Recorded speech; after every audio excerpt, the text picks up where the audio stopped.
If you want to learn where the next opportunity lies in multifamily real estate in this part of the market cycle, listen to this next episode.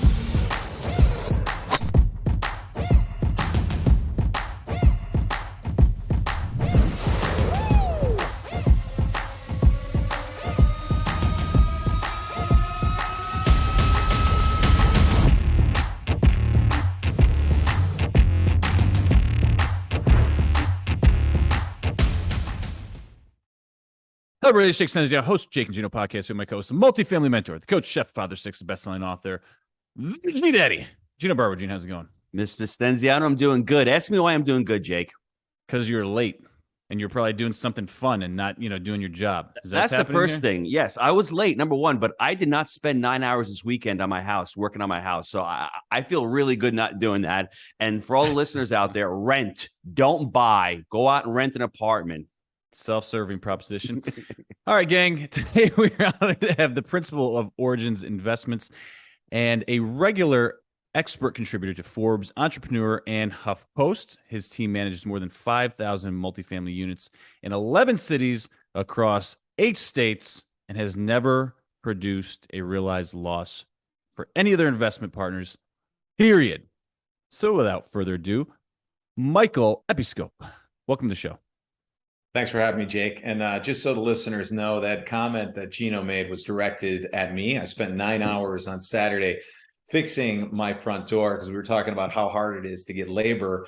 And if you have these small projects at home, the question is who's going to come over and do these things. So it's generally when you're a homeowner, you're pointing at the person who owns the house. So that was my 9 hours. My back's killing me. It's not that fun anymore. I'm a lot older than I used to be, but that's the nature of owning a home. I'd rather be renting. I'm going to do this and I'm going to do that. Mike, we've been there. Jake and Gino are the IMA guys. We're still the IMA guys. Mr. Stenziano over there is smiling because he'll whip out the chainsaw at a moment's notice and start ripping Gino, stuff that's down therapy. His house. Okay, that's therapy. I buy land just to cut down trees. Okay, that's what I do because I'm a redneck and I love it. But hey, here's the deal. I mean, there's you learn things by doing these shows. Like if you hear a banging, that's because his 18-year-old son is behind him. He's got to keep him quiet. I told him to just beat his ass, but he seems to be a little more gentle than me. So there's a lot going on. There's a lot of dynamics today. But anyways, let's get into the meat and potatoes here. Want to hear about your journey getting into multifamily. Like we were talking about before the show, we started buying a small multifamily unit, refinancing proceeds, and rolling them up into bigger deals. What was your journey like into this space?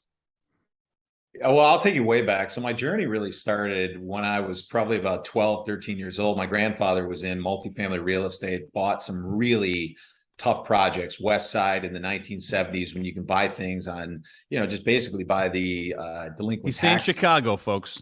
West Side Chicago. Right. Yeah. I'm in Chicago. This is the West Side, rough stuff. But I had a blast. It was summertime. I used to go there, help him. We used to, go to scrap yards, things like that. And he really was, taught me how to, be scrappy. That's the best way to put it, about, building these things out, how you operated these things. And I was sort of learning by osmosis at that time. And so that was really my first foray. Left there in my teenage years, didn't come back to it till I was late 30s. And between those years, I actually, I was a commodities trader in my first career. And that's really where I built my wealth. And my partner and I came together in 2007. And looking at the environment and having been an LP with big institutions, with smaller groups, things like this was kind of pre-Jobs Act, before the market, there was like a proliferation of deals out there. And we just said, we can do this better. And in the beginning, if you think about the world in 07, 08, 09, capital had all the leverage, and we were agnostic about what asset class we wanted to be in. We were in self-storage, we were in retail, we were industrial, we were in office, we were in multifamily, everything. And over the years, though, we have really honed in on just multifamily. So we've sold our Why last... is that? Say again? Why is that? Well, first of all, from an organizational standpoint, you want to specialize. You want to know everything you can about an asset, to know the expenses, to know the rents, where everybody in your organization, the investment management, the acquisitions team, has a really good handle on what it means to build value, what a good deal looks like. And if you're in all asset classes, you really can't develop that kind of expertise, that inch wide and a mile deep. The other thing is, it's just a better message to the market. when you go out to a broker or you go out to the market and they say, hey, what do you do? And you say, we do everything. What they hear is you don't really specialize. You don't do anything that well. But when you do one thing and that's all you do, every day you wake up, you know the data set, you know the information, you know what you need to do to make money. The other thing is, as you look at multifamily real estate, it's produced some of the best risk-adjusted returns over the last 10, 20, 30, 40 years. And that's what it means to us, is that it's about protecting our wealth, growing our wealth in a way that we are confident that we can do that going forward. And the multifamily, the demographics are setting up really, really well for the future. We're in sort of a little blip right now, but that's kind of the abbreviated version of how we got here today. They were just choices along the way. And I think where we are today, we're in a really good spot. We talk about multifamily as a basic human need. It's food, clothing, and apartments, everybody. That's one of the attractions for us. And I think the other thing, Michael, we've talked about the term, one of our frameworks is buy right, manage right, finance right. But the other framework is the 3 pillars of real estate, which is market cycle, debt, and exit strategy. And you were talking about market cycle before we started recording.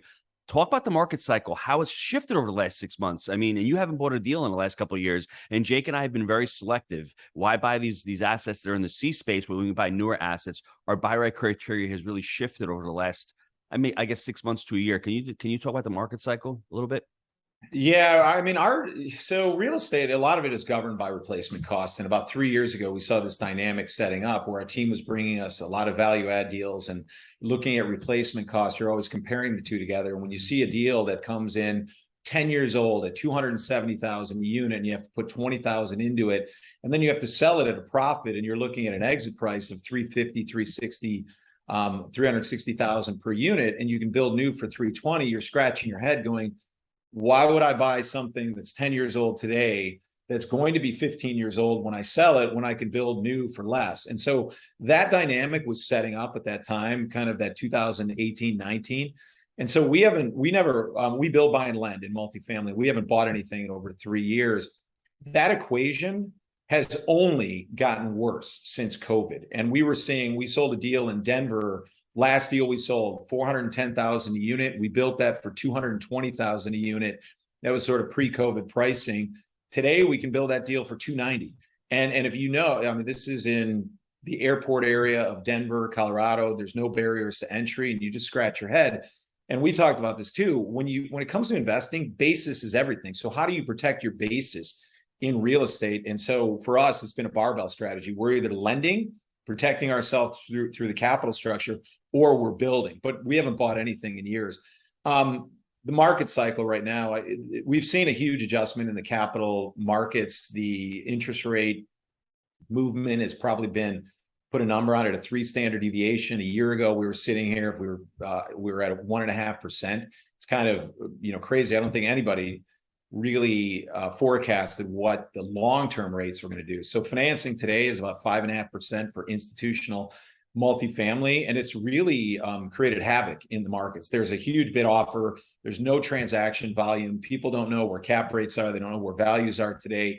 And it's completely stalled the market. The Fed has done their job, and they've really taken, the punch bowl away from the Should party. the Fed have done it sooner, though, Michael? If this had been done sooner and slower and gotten the politics out of it, could we have avoided a lot of this, like started raising rates? I know Trump probably should have before COVID, but then once COVID hit, I understand once COVID. But if they had done this a year and a half ago, it would have slowed down the residential slowly, and maybe we wouldn't get up to 7 or 7.5% in the residential. Gino, you're asking the wrong question. You're asking the wrong question. Should they not have printed so much money?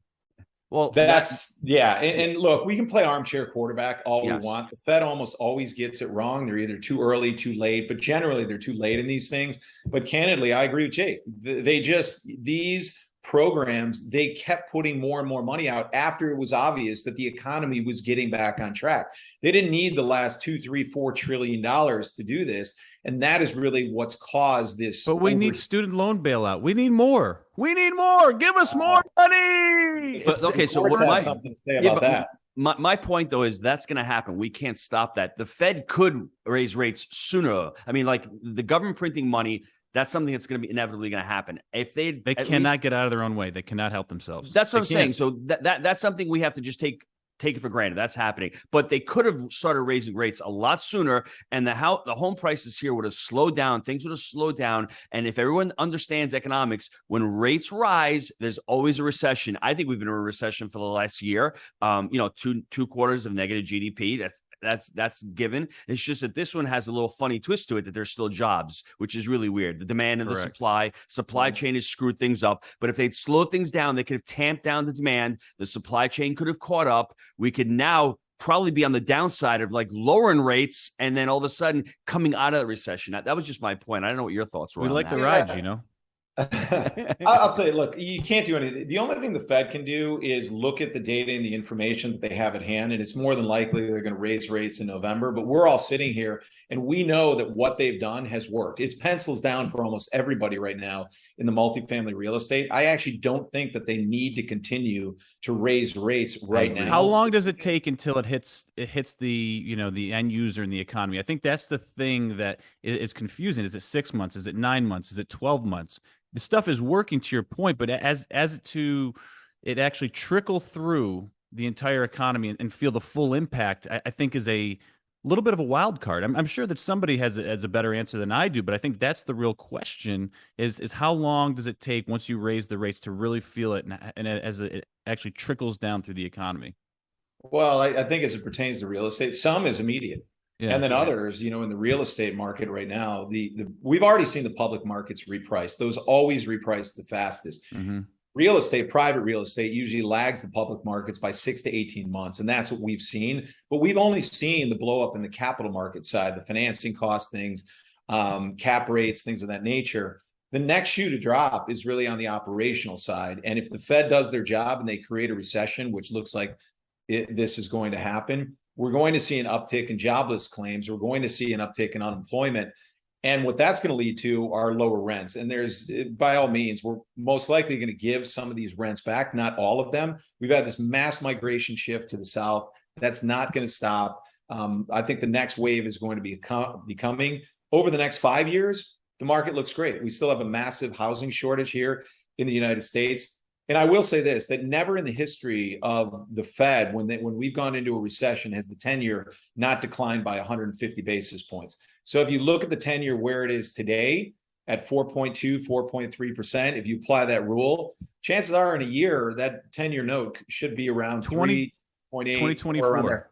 Yeah. 2024 is the strike price, because everything you're saying, plus there's an election. And I don't give a shit when politics comes into it. The Fed drops their pants when there's an election, and there's always a rate reduction. So I think if you want to refi, you got 2024 on your calendar. That's the year to strike for long-term holds. Maybe it's 4.5. Who the hell knows? But I think that's what we're looking at. Michael, what do you see sellers becoming cognizant of the fact that they're asking too much, and all of a sudden deals aren't penciling out? And I see some deals staying on the market. That they're the ones, and brokers are the ones that are like, I can't bring this to market because you're asking too much. It's going to sit. When does that set in? You said 6 to 18 months. We've already been through this for like 3 months. When does that bell go off? When they're forced to sell. Sellers, I mean, that's the thing about private real estate. If you have long-term debt, you don't have to sell. If you have a bank who's knocking on your door and says to you, hey, we need another 10 million, 20 million, $30 million, you have two choices. You can either go find that gap equity and you can resize the loan for this new environment we're in, or you can sell the property. So that normally takes a long time, but every seller knows that the capital markets have shut down, that the window to sell. We have 2 deals in our fund. We sold over $300 million in real estate in 2021, and we got out of a lot of stuff. But we had 1 deal that didn't close, and we're just going to hold it. Now, we don't have any choice. And then we have another deal that's being finished right now in Denver. And, we missed the window. But the nice thing is, when you're building good real estate in well-located markets, and you're financed correctly, you're not over leveraged, and you're building the cash flow, you're going to be fine. Because even if you go back to 2008, there were plenty of multifamily developers who got through to the other side as if, nothing happened whatsoever. You have to build the cash flow. And that's the big thing that matters today in both the public markets and the private markets. If it doesn't cash flow, you let the grass grow, Jake. Am I right or am I wrong, huh? Gino, if it don't cash flow, let the grass grow. Yeah. Hey, guys, here's the thing, too. If you're really looking at the last 2 years, there was a ton of money printed. It was pushed into the markets. Investors had money. Their money went to syndicators. Syndicators then went and bid up all the multifamily properties, flipped them 2 and 3 times. Everyone was making money. That's, follow the money. That's where the money went. It was pushed out there, given to syndicators, and then they kept bidding up these properties. Now I'm speaking to brokers, and they're saying, like, what camp do you fall in? And the basically question is, like, are you buying? Are you still trying? Because what's happened to a lot of syndicators now is their capital's dried up. They don't have investors throwing money at them now. So now we're going to see it's supply and demand. Demand is going to fall for these properties. We're seeing deals that would have traded like that, had 20 offers on them 6 months ago. Now they're sitting and they're still in call for offers mode. Okay. That's what we're seeing already. I would. Investors haven't even taken any pain yet. I think everybody knows. Yeah, but they're shitting their pants though. Like, it's fear based. Okay, yeah. I'm not saying anyone's felt the pain, but it's like you have PTSD, because especially if you look at investors in the Northeast, right? They went through they went through 9/11, they went through 08, okay, and then they go through COVID. So it's like every few years, it's like this freak out mode. So I think people are puckering up earlier, and they're saying, "Nah, you're not getting my cash right now. We're holding on." I think that's happening. And it's going to get worse as soon as they start reporting losses to them. Correct. And they have to mark to market. Yeah. Capital calls. Let me ask you, Michael, you're talking about people who have to sell. Are you worried or concerned about these people that have bought deals in the last 18 months that were stabilized on bridge debt, or ones that had IO that's burning off? Don't you see those as opportunities? Huge. And I think the opportunities that are going to be coming are really on the credit side. So gap equity, things like that. And that's where banks have pulled back. We're seeing it right now. We just, we have a deal down in Houston that we built. And yeah, I would say in the last kind of 5, 6, 7 years, you've been able to go and refinance and pull out anywhere between 30 and 70% of your capital on a refinance. And today, the way the banks are operating, they're pulling back. They don't want us to pull any equity out. So we're just getting our loan proceeds out. And by the way, we were leveraged 65% to cost on that deal. So imagine people who got deals out of the ground in the last 6 months, 12 months. And I would say the worst vintages are the second half of 2021 and certainly the first quarter in 2022. Nothing else has happened. But if you're leveraged to 85% and you're not building a tremendous amount of value on the building side, or you're doing value add, when you go to refinance, you're going to need to inject a considerable amount of equity. And so to me, where we see the opportunities over the next, like foreseeable future, is just providing that gap equity to groups who over-levered and haven't been able to meet their business plan, and who overpaid for projects too. Michael, I guess the last question for me before we go to the personal growth. You're seeing all this pain. Where else do you see the opportunity? When people are starting out in multifamily, where else is the opportunity in multifamily you're seeing over the next, because you're a long-term investor. I think this part of the market cycle is going to bear that out. You just can't buy a deal and flip it for the next. Gino, he's looking to push back months. In. I can see it. He's itching. Yeah. He says pencils down for now. I think pencils up, baby. Let's go. Pencils up. So, the advantage we have as a firm is we're incredibly agile, and we built 3 products. So we invest along credit, and we also build, and we buy, right? We told you we're not buying anything, just the replacement cost doesn't make sense today. Building, we're pencils down. So everything we're doing today is really on the credit side. So we're buying something called K-series bonds, which are collateralized by multifamily. We're also doing preferred equity. And I think you have to be defensively positioned in there until we see this play out, and until you see rents come down, they settle in, occupancy, and sort of some bright light on the other side. But today, I would just say, like, if you're already in real estate and you've made an investment, hopefully you're with a good sponsor, you've leveraged appropriately, you're in the right markets, because over the next 5 years, we're going to be fine, right? It's just getting through this dip over the next kind of 6, 12, 18 months. And we'll get to the other side of that. Jake, I lied. One more question, brother. Hold on, Gino. You got to repeat what he said. You got to be in the right market. You got to be in the right market, and you got to be with an operator. That's key right now. All right, Gino, I'm sorry. Well, operator, market, vintage, also the right business plan where you're holding long term. Leverage too, guys. That's a huge part of it, right? Yeah, I mean, you can be in the right market. Don't buy a bridge.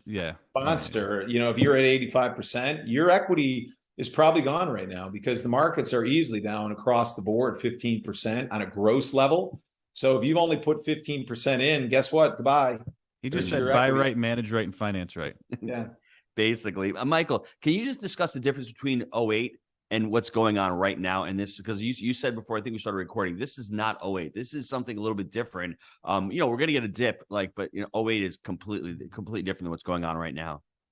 Yeah, a lot of what we're seeing today, especially the shortage in housing, is a result of '08. That the banks have been out of the market for 10 years, no spec properties. So we still have a shortage of 4 million housing units. And that was very different when we were going into '06, '07, where there was overbuilding. If you could fog a mirror, you could, basically get a loan at that time.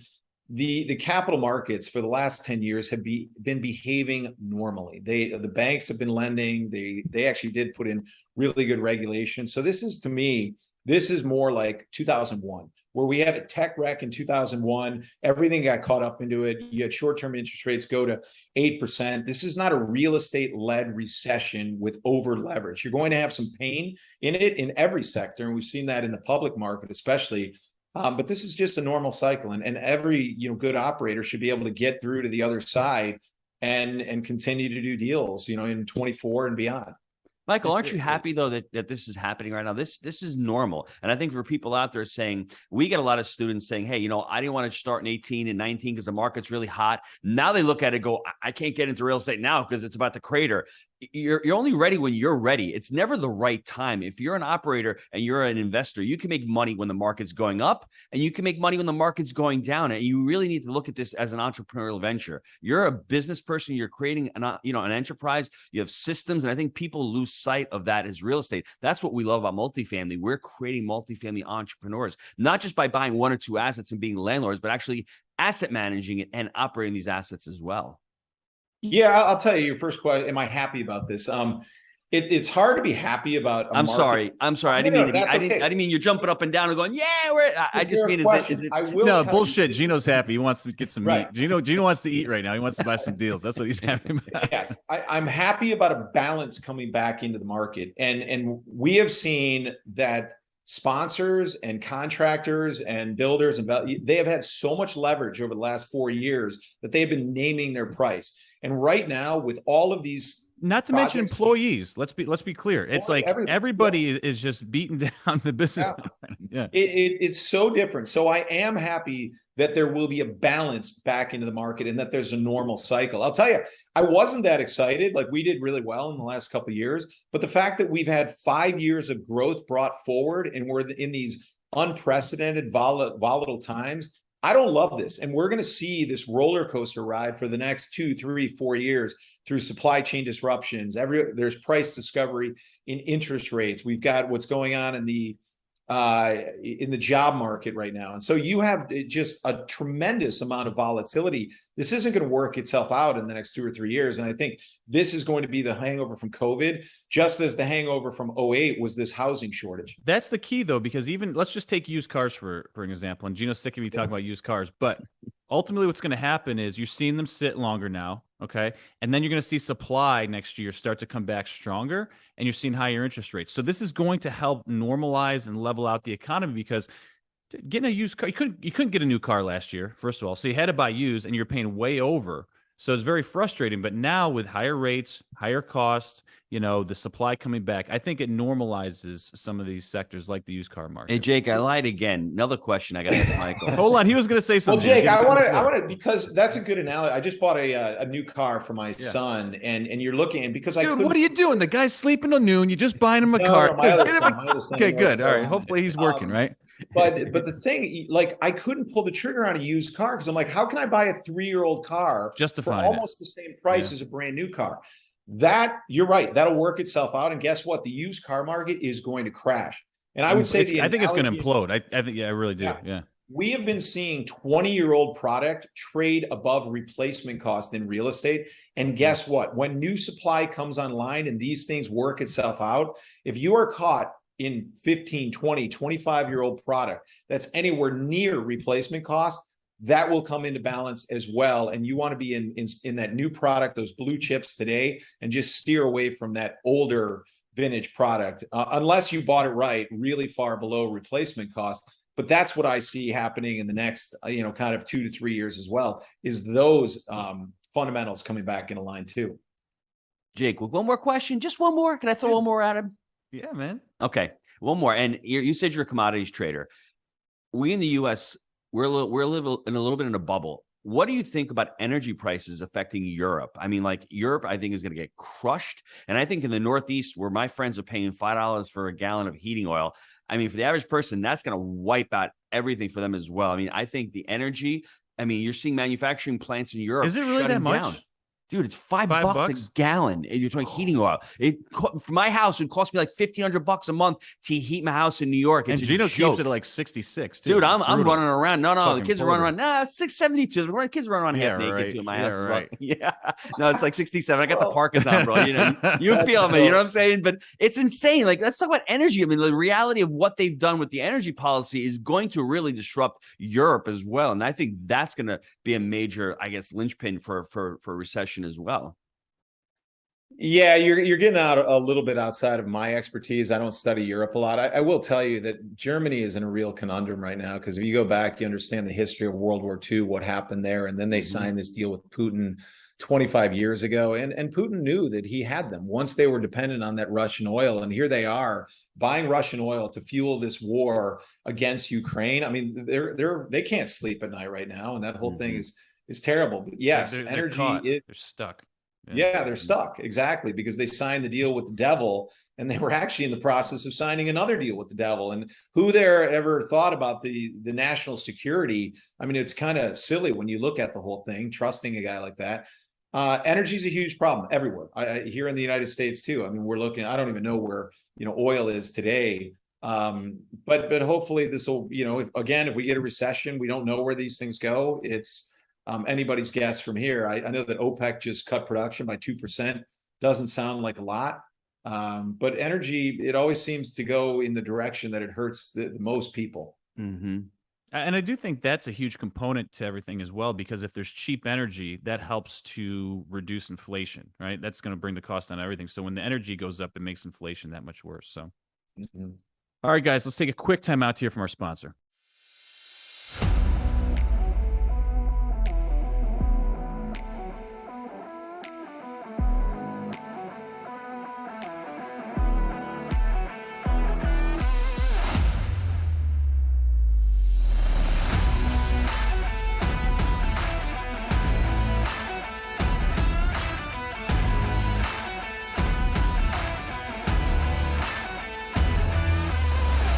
If you are looking to get involved in multifamily, this is where you need to be. The team you've built is incredible. There is no egos here. Everyone is always looking to help the other person. All right, we are back. Give the folks out there, say you're starting off in multifamily, what is a great tip for someone looking to scale their business? Jake, are you talking about like people who are buying direct? Yeah, I think if you're starting out, regardless if you're syndicating, to start out, and maybe you can speak to that a little bit more, starting a company like that. When you're starting out in the multifamily space, I think for some folks, they may look at it as an investment, but this is truly a business. Yeah. And in your experience, what were some of the hurdles or corrections that you made along your way to help systematize and scale up your company?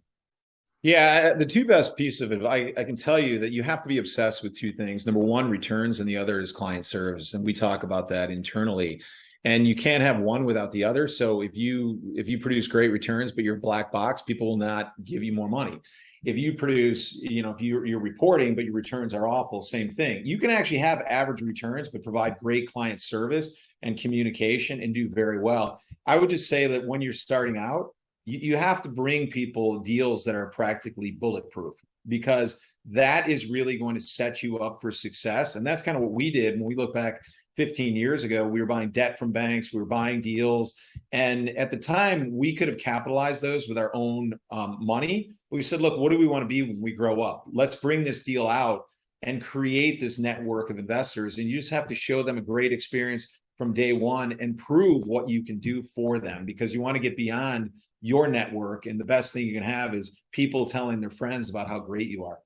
So don't try to thread the needle. Wait for a solid double and execute on that sucker. And treat people nice. Yes, sir. Yes, ma'am. My pleasure. I got it. Check the box. No Chick-fil-A reference in this podcast yet. What's going on? I just did. I know. Okay. I just mentioned it. Any book recommendations? Anything that you've read in the last few years that would benefit the folks? 100%. Yeah, I was just given this by somebody in our IR group. It's called The Psychology of Money. By far the easiest and best read I've ever had. Like Who wrote it, Michael? Who's the author?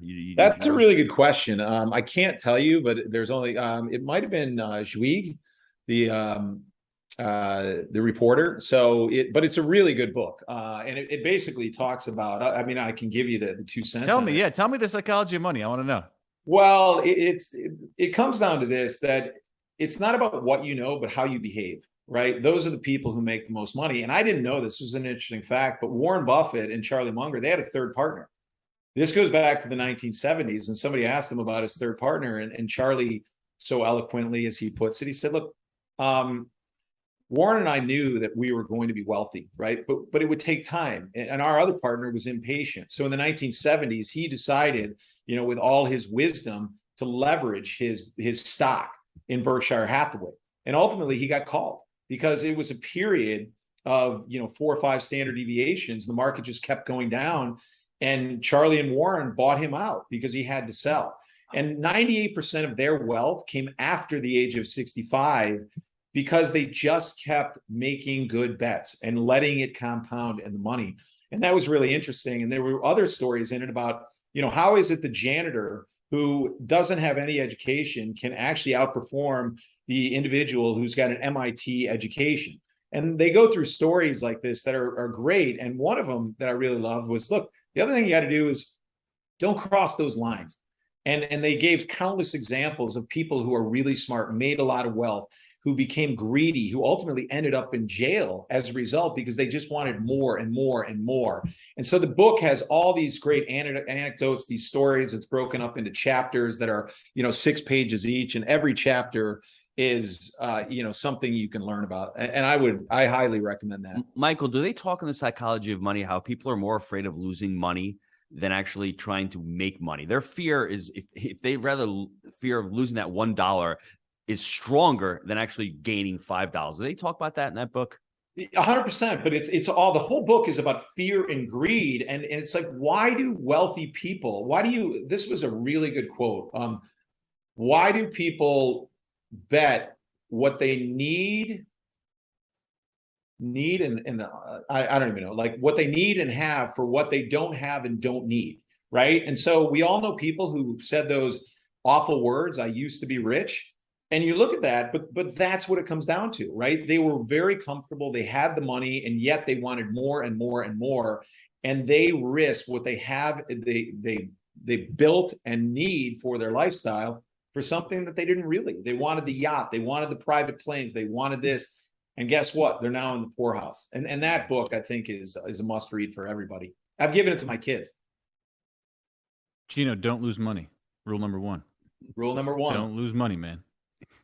What's rule number 2, Jake? Make more money. Go back to rule number 1, bro. Yeah. That's what rule number 2 is. Last question. What project are you excited about right now? Well, we were just in Colorado Springs with our entire team we have 3 projects there. Colorado Springs, great market. Love that entire area. Drafts off Denver. I would say those, all 3 of those projects are just that market in general. I get more excited about markets and, than the individual projects. Jacksonville's a great market as well. We like that. Gino, I know you're familiar with that. We got a project we're looking at in St. Augustine. So hopefully when this market recovers, we'll be hitting the ground, ready to go. Whatever project we can make money on, honestly. So it's market by market today. Gino, you ready to take us home? I am. This is going to be a very enjoyable wrap up, because Michael, at a young age of 12 years old, he's the I'm a mentality. Grandpop's telling him, go demo the unit, Michael's like, yeah, I like this real estate stuff. But then he says, you know what, it's too much work. I'm going to go to college. I'm going to become one of those hedge fund guys, one of those evil guys. I'm going to make my money in that market, in that industry. And he makes a pile of money. In 2007, he sees the dislocation of the market, and all of a sudden he understands that real estate, it's an amazing place to do it. And he starts buying these deals, starts getting a lot of investors on board, makes a ton of money from 07 to 19. In 2019, he slams on the brakes and goes, this replacement costing, this is not working for me. It doesn't make any sense. Puts the pencil down. He's not pencil whipping a deal. I am not making up these numbers. I'm not going to go out and buy a deal. I'm going to buy right, manage right, and finance right. And if it don't cash flow, I let the grass grow, people. So I'm waiting for, as he says, he doesn't say it this way, but he's waiting for blood in the streets. He's waiting for the markets to recalibrate themselves, and he's going to go out and make some money in this next market cycle.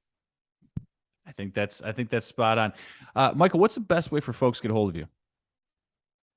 They can email me directly, michael@origininvestments.com. I'll direct them to the right place. Our website is also a great resource, origininvestments.com. You can download all of our fund decks. You can engage with somebody from our investor relations department, schedule a call, whatever you need to do, or investor relations at origininvestments.com. Awesome. Gang, as always, we believe in buying deals for the long term. Think in decades. I'm Jake. He's a G Daddy. We make it happen. We'll see you next time. Thanks, gang. Thanks, Michael. Thank you both.